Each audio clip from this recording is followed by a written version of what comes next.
পশ্চিম বর্ধমান জেলার আসানসোলে আবারও শুট আউটের ঘটনা। আবারও আসানসোলে শুট আউটের ঘটনা, ব্যবসায়ীকে লক্ষ্য করে গুলি। হীরাপুর থানার অন্তর্গত নবীননগর এলাকায় এক ব্যবসায়ীকে লক্ষ্য করে দুর্গাপুর এক বেসরকারি হাসপাতালে নিয়ে যাওয়া হয় বলে খবর। ব্যবসায়ীর নাম ইরফান মুস্তফা বলে জানা গেছে। আবারও আসানসোলে শুট আউটের ঘটনা, এবার ব্যবসায়ীকে লক্ষ্য করে গুলি। এই মুহূর্তের বড় খবর, আসানসোল পশ্চিম বর্ধমান জেলার আসানসোলে আবারও শুট আউটের ঘটনা, ব্যবসায়ীকে লক্ষ্য করে গুলি। ঘটনাস্থলে পৌঁছেছে পুলিশ। ব্যবসায়ীর নাম ইরফান মুস্তফা বলে জানা গেছে।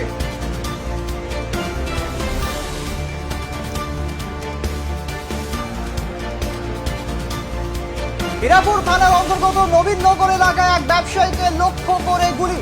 আশঙ্কাজনক অবস্থায় দুর্গাপুরের এক বেসরকারি হাসপাতালে নিয়ে যাওয়া হয় বলে খবর। ব্যবসায়ীর নাম ইরফান মুস্তফা বলে জানা গেছে। একের পর এক শুট আউটের ঘটনা আসানসোলে। আবারও আসানসোলে শুট আউটের ঘটনা, এবার ব্যবসায়ীকে লক্ষ্য করে শুট আউট।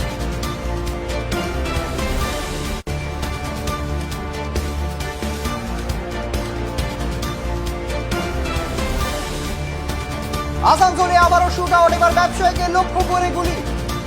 আশঙ্কাজনক অবস্থায় দুর্গাপুরের এক বেসরকারি হাসপাতালে নিয়ে যাওয়া হয় বলে খবর।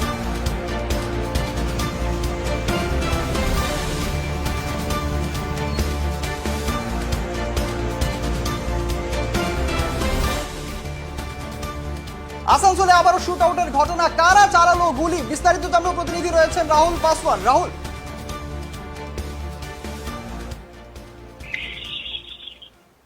তোমাকে জানিয়ে রাখি, এই ঘটনাটা হচ্ছে আসানসোল হীরাপুর থানার অন্তর্গত নবীনগর এলাকাতে।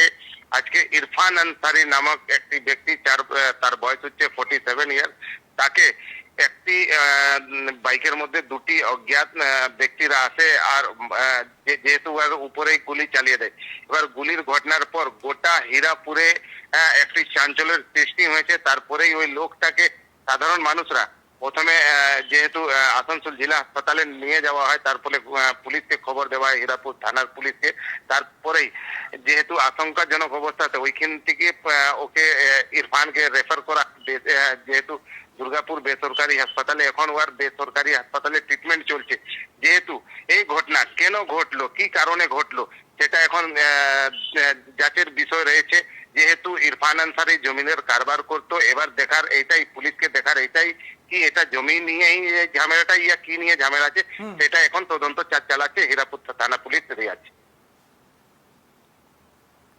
রাহুল, এখন কি আশঙ্কাজনক অবস্থা থেকে বেরিয়েছেন, কি জানতে পাওয়া যাচ্ছে? দেখো রিয়াজ, এই ঘটনাটা যেহেতু বিকেল 7টার সময় ঘটেছে, তারপরেই ওকে আসানসোল জেলা হাসপাতালে নিয়ে আসা হয়েছিল। তারপরেই ওকে যেহেতু আসানসোল জেলা হাসপাতাল থেকে রেফার করা যায়, সে টাইমে ডাক্তার বলেছিল ইয়ার আশঙ্কাজনক অবস্থা আছে। সেই অবস্থাতেই দুর্গাপুরে এখন নিয়ে গেছে।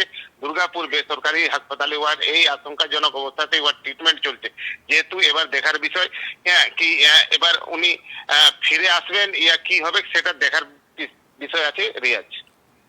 রাহুল, পরিবারের লোকেদের সঙ্গে কি যোগাযোগ করা সম্ভব হয়েছে? তারা কি বলছেন?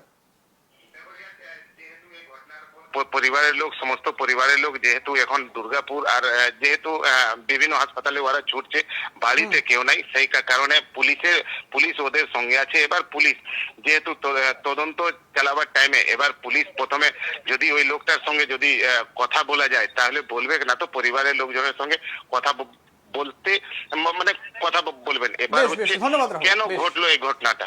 বেশ, ধন্যবাদ, নজর থাকবে রাহুল, ধন্যবাদ।